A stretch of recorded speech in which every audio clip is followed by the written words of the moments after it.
Talk's friendly little proletariat uprising. America's first competition talk show. You're in the hub. Some folks have said that this day has been coming for a long time. The day being the day that policymakers in Washington are suddenly discussing something that some of us, honestly, in American history, our framers would have never seen this day coming. Would have never hoped, longed in their worst nightmares for what's going on right now. But the discussion is being had right now in certain circles in Washington that states need a back-out strategy for declaring bankruptcy. There are so many states right now who are upside down in their state mortgage that they honestly, between the pension plans that they're committed to paying out on state employees and workers and that type of thing, they just simply cannot break even. And this is complicated by the fact that 49 states, save Vermont, have state constitutional amendments that say we are required by law to have a balanced budget at the end of every legislative session. So they've got to come up with the money. And with the budget gaps that they're currently experiencing, a lot of them are saying, no one's saying it out loud, but we may be forced in a position in the not too distant future where we need this option, declaring bankruptcy. Now, honestly, I look at this and I think, the real catch is this. If government workers weren't so greedy, then we wouldn't have this issue. They could just step back from the ledge, take a hit like all the rest of us, and just be happy. Because why should they be protected when everybody else isn't? So really, the real question is, why did state governments hire such greedy-ass people to work for them? Brooke, what do you think I don't of know all that this? it's that they're necessarily greedy. I think they're spoiled. Not every teacher. I mean, I don't necessarily think it's greed so much as it is spoiled, because everyone knows if you get a state job, you've got all these holidays and you've got all these benefits, and you can retire at 50, and then turn around and get another job and draw a pension. Well, all you have to do is watch that model and watch it get top heavy and top heavy and top heavy, and then you end up with and then you have a downturn in the economy as a result of other factors like the housing crisis and things like that. And so now you have deficits, large deficits, and those gaps need to be filled also with this burdensome thing that's going on. In a way, this is such a beautiful thing, Brian, when you think about it, because, I mean, if cities can file for bankruptcy protection from the federal government, but the states can't. So what this does is they can simply trade their sovereignty for the luxury of being left penniless. It's very difficult for me to make a blanket statement and say that all government employees are scum. But I'm just simply thinking, I know some teachers, great friends of mine. Will they be affected? The answer is yes. By this, their pension. Yeah, sure. Everybody would be, affected, but, essentially, until we start to, because after all, this is politics, you can write the rules as you go, right? So it's exemptions. You just put exemptions in for teachers. That's the way I read it, too, was that it would be segmented to specific things that they think need to be restructured, like pension funds, not immediate, like pay and those types of things. So it would be that going forward. I think what's frustrating about this is that we're letting politicians have all the power of controlling the change and the differences. And what we're not recognizing is the population needs to understand that this is top heavy. This is unsustainable. Like, here's the reality. Like, if you don't have the money in your bank account, you don't go to the grocery store. Well, and not to mention, let's throw out ideas like, I don't know, rather than to immediately assuming we need to give the states the opportunity to declare bankruptcy, why don't we talk about how to raise revenue within the states so that the states can afford their own survival? I mean, you're not going to get this out of right now the establishment in Washington, D.C., because they just hired the GE guy, Jeffrey Immelt, in the executive branch, and they just hired the who was the guy? Bill Daley. Bill Daley, yeah, thank you. And Goldman Sachs and all the rest. So all these interests are up there now. And you hear this rhetoric coming out of the president that, it's going to be all about, we're going to be pro-business now. We're going to be business-friendly now. Well, most people, at least small business owners, and Brooke, you're a small business owner, you get this.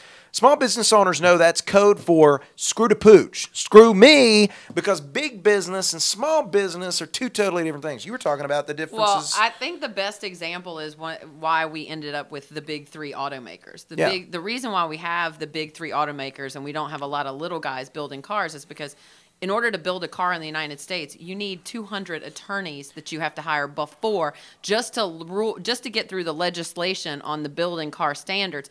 And when they do the retooling of assembly lines, because it's based on certain, federal standards, on the new standards for cars, it's purposely meant to be good for those particular car companies because they were at the negotiating table. But if you're the little guy and you've got this great idea or this great engine and you want to build it, the current environment is not suitable for the upstart of a new car. Yeah, I mean, that's a perfect. That's the. It's not true free market when you've got the big business sitting at the table and the innovators are not. And this economy has been driven since the beginning. In a free market capitalist model, it thrives on innovation. The innovators are inherently the small guys with the big ideas, and they can't get a seat at the table. I mean, the big companies are not concerned at all about regulatory compliance because they've got entire departments to handle regulatory compliance. But they're saying in this article, since 1979, we need something like what happened to help New York get out of trouble in 1979. Newsflash, did they ever get out of trouble?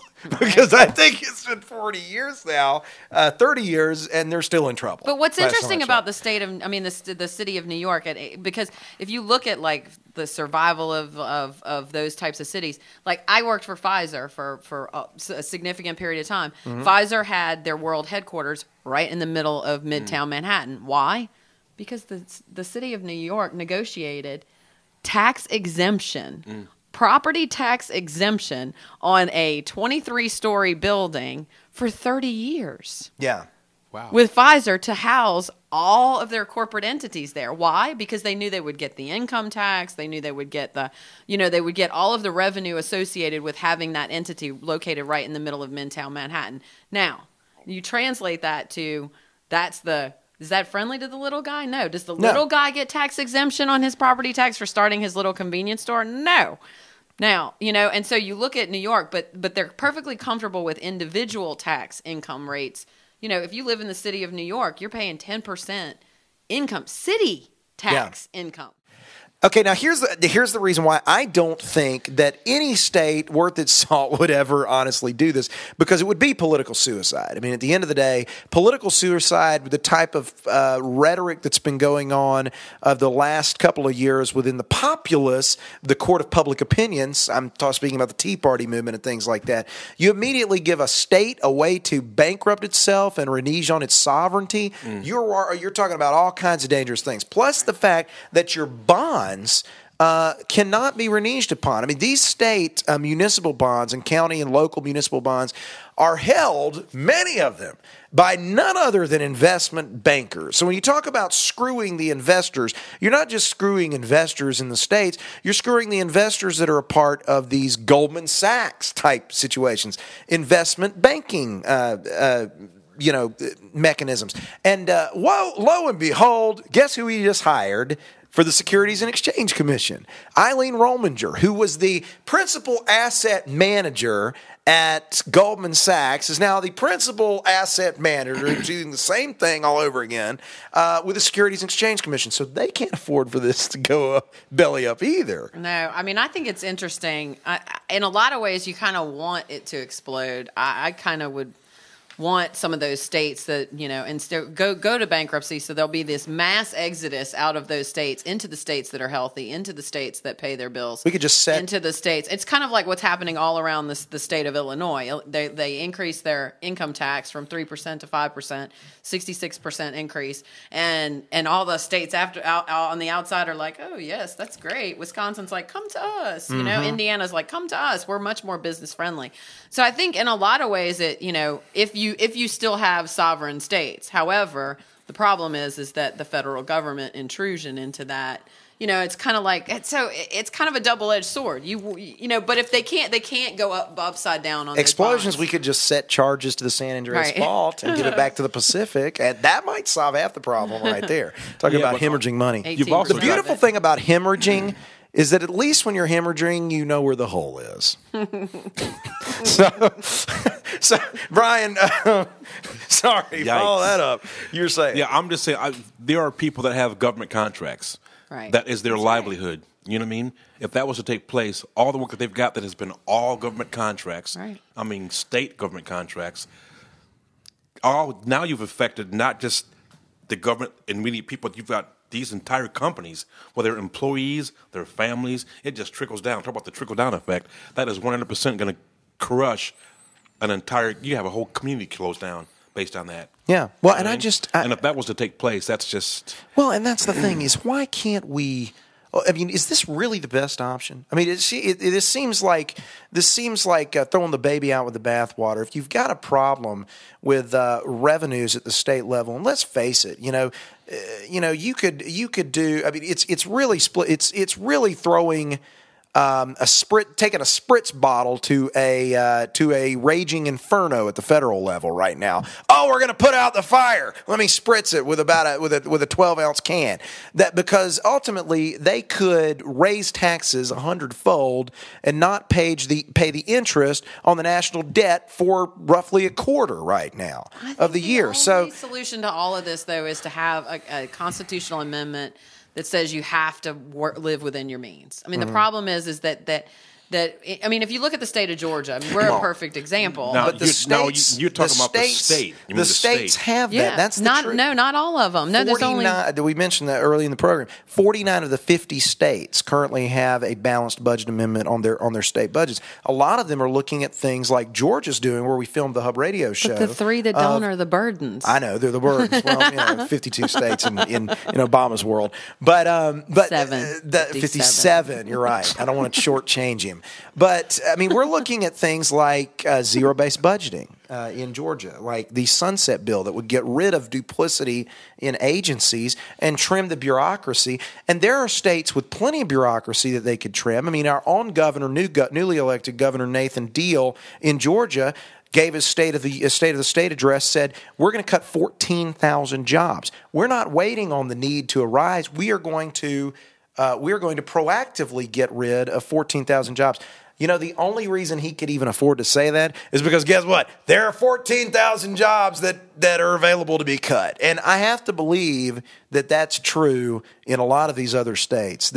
We're not operating off of best business practices. Look at any big business. Like I've been through, probably in my career in corporate America, been through at least 3 or 4 massive downsizings where it was 10 to 20% of the workforce or the sales force or whatever. I mean, It's how it goes. It's just how it goes. When you can't pay your bills or when there's not enough revenue there, you cut manpower. It's the single biggest expenditure that you have as an organization. Yeah. Besides real estate, where you house them.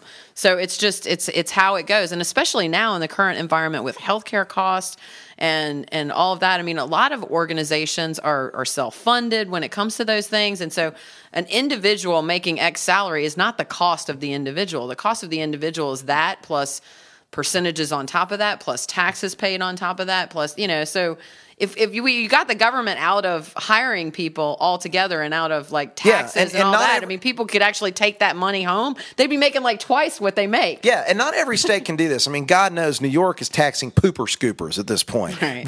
There's nothing that they do not tax. But a state like Georgia, why not? I mean, there are a couple of things that are luxury items, perhaps, that are not necessary for living. Lifestyles, and maybe you look at that kind of a thing. But my big boat, you mean I don't need to have that anymore? Well, you can still have it, but if you can afford the big boat, you can afford the taxes. What about the gas for it? True that. Maybe not. You may not be able to afford to keep it in the water where we're headed. But all in all, I think it's really way too preemptive, and honestly, for political rhetoric, it is a lightning rod, as you've seen.